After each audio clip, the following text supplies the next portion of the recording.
Hello, and welcome to our JCMS podcast. Your hosts today are CJ Nevlin, Carter Scott, Stella Eaglehoff, and Lana is on soundboard, and Fallon Green is on our camera. P3D is a drug prevention-based youth group here at JCMS. A little bit about us: we have life groups for 5th and 6th graders, and Project Alert for 7th and 8th graders. These classes teach kids resistance and hazard of vaping, smoking, drugs, and alcohol. So please tell us about yourself and who you represent. First Fruits, isn't it? Yes. My name is Jonathan Steele, and I represent First Fruits Mission Bible Training Center in Jerseyville. How did you get involved with First Fruits? I came into, there's 20 centers across the country, and I came into one when I was 18 years old for looking for help from drug problems myself, and ended up catching the vision of the ministry and staying on years later. What part of the community do you reach? Teens, adults, what age? We're really geared from 18 on up. We can work with younger teenagers, but the majority of the people that we have are between 20 and 35. How often do you have teens in your facility? All throughout the year. Are people at First Fruits residents? Yes. Are they referred to you or court mandated? Both. Some are referred by friends, family, churches, and some of them are referred by judges and court mandated. Is there any cost? Like, does the state pay for it, or? No, it's not government funded. It is a nonprofit organization, and it's a faith-run ministry. We believe in trusting God to supply all of our needs, and so it is free for the residents to go through the program. Do the residents have jobs or chores while there?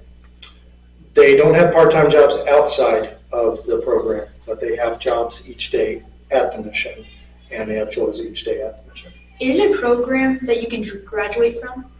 Yes. Yep, it's 8 to 10 months, and if they finish the whole 8 to 10 month program, then they graduate.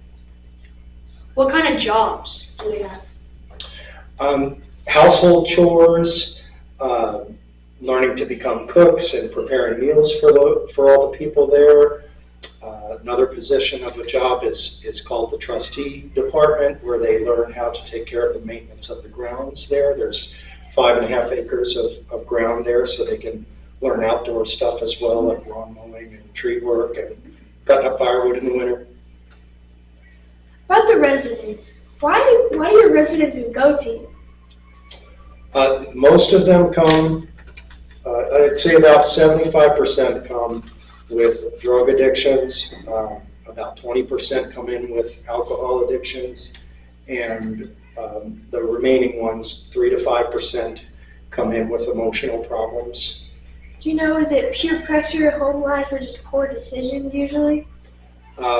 Different people, it's a little bit of all of that stuff. Some of them it's peer pressure, some of them it's hurts and different issues that they've been through in their life that led to bad choices. What kind of time frame are they there for? Like, how long are they usually there for? It's 8 to 10 months long, but sometimes we do have people that it takes up to 12 months. But that's the general total amount is about 12 months. Are there any licensed counselors on staff? Not licensed, but the staff that are there have been through the residential program one time themselves, and they're not licensed, but they do understand firsthand the struggles that the residents go through in the program. Do you have any clergy at First Fruits? We have ordained ministers at each of the centers. I'm an ordained minister at First Fruits, and each of the centers, there's 20 of them across the country. Each of them have at least one ordained minister. Do some people come to First Fruits to avoid getting in any jail trouble? Yes, yep. sometimes they don't always come in. Not everybody comes into the mission with the right motive, but they usually. That's one thing that we work with them on. Yes, sometimes they come in that way. Is there a high success rate there? Yes, yeah. We hear back from about 60% of the graduates year after year, and out of that 60%, about 88 to 93% are doing well. After those kids graduate and they're 18, do they have any other problems, and can they come back, or do other people come back? Mm-hmm. Yes, yeah. There are times where people fall back into temptations that they've been through in their life, and the doors are available for them to come back into the missions. Do you stay in contact with any of them, any of the graduates? Yes, yeah, we do stay in contact with them most of the time. The graduates call on a regular basis. Well, we want to thank you so much for being on our podcast today, and we hope you have a great, successful in your future. Do you have any final thoughts or comments for our listeners? Well, I want to say that it is a blessing what you guys are doing here with the P3D, the prevention. This is a vital thing that is needed. And first fruits, just for the listeners, we have brochures that I'm going to leave with the group here today. And on the front is our phone number. And we're located 3 miles east of Jerseyville on Highway 16. And the doors are always open. It's just like a church. You don't have to knock. You can just come on out.